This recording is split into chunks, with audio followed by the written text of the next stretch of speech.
এটা হচ্ছে সেরামার bright cooktop cleaner. অনেকেই জানে না গ্লাস কুকটপের জন্য এটা লিটারালি এ লাইফ সেভার। পোড়া খাবার, জেদি দাগ, অয়েল ক্রাস্ট সব কিছুই উঠে যায়। একটা কথা কিন্তু মানতেই হবে, আমাদের ব্যস্ত জীবনে চুলা পরিষ্কার করা সবচেয়ে বেশি ঝামেলা কাজগুলোর মধ্যে কিন্তু একটি। সো আমি আপনাদের সাথে শেয়ার করব আমি কিভাবে আমার কুকটপটাকে ক্লিন রাখি, একদম নতুনের মতো করে চকচকে করে ফেলি। প্রথমে আমি কিছুটা ডিশ সোপ লাগিয়ে ভেবেছিলাম এভাবে ক্লিন করে ফেলবো, কিন্তু পরে ভাবলাম আপনাদের সাথে শেয়ার করি যে আমি সিরামার ব্রাইট দিয়ে কিভাবে ক্লিন করি। তো পুরো সারফেসটাতে আমি এভাবে সিরামার ব্রাইট দিয়ে দিয়েছি, এটাকে ভিজিয়ে নিয়েছি। আস্তে আস্তে করে কিন্তু পুরো দাগগুলো নরম হয়ে আসবে। এখন আমি কিছুটা বেকিং সোডা দিয়ে দিলাম। বেকিং সোডা দেওয়ার পরে আমি কিন্তু কিছুটা ভিনেগার দিয়ে দিব। এই সিরামার ব্রাইটের সবচেয়ে ভালো দিক হচ্ছে এটার মধ্যে কিন্তু কোনো স্ক্র্যাচ পড়বে না, গ্লাসের শাইন আরও বাড়িয়ে দিবে। কোনো কঠিন কেমিক্যালের স্মেল থাকবে না, গ্লাসে কোনো স্ক্র্যাচ নেই, একদম পুরো কুকিং এরিয়াটা আপনার ঝকঝকে চকচকে করে দিবে।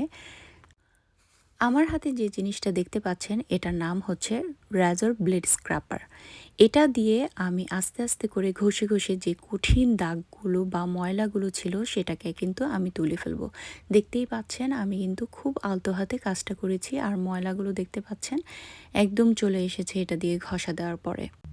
সাধারণত এটা যে সকল কাজে ব্যবহার হয়, গ্লাস কুকটপের শক্ত দাগ তুলতে, পুরনো স্টিকার বা আঠা ক্লিন করতে, পেইন্ট রং বা স্ক্র্যাপ করতে, ধাতব কাচের উপর জমে থাকা ময়লা উঠাতে।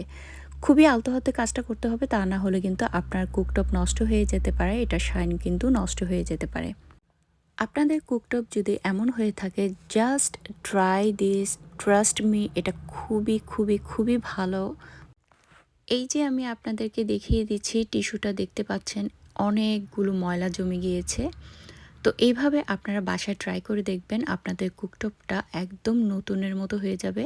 আমি দেখিয়ে দিচ্ছি, মোটামুটি কিন্তু আমি ক্লিন করেছি, আরও আমার বাকি আছে।